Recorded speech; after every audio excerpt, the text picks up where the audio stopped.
राम्रो यो बाण पठाएको थियो त्यत्रो छिर्न सकेन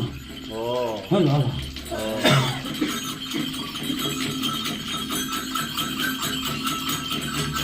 किन 4 दुवारमा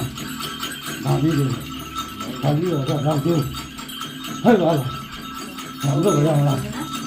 है ल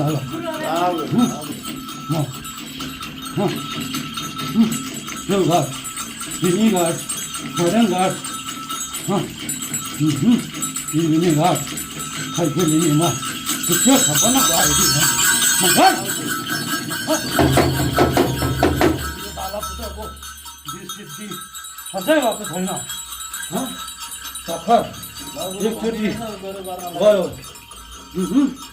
अझै 2 चोटि सिद्धि गर्नुपर्ने त्यसको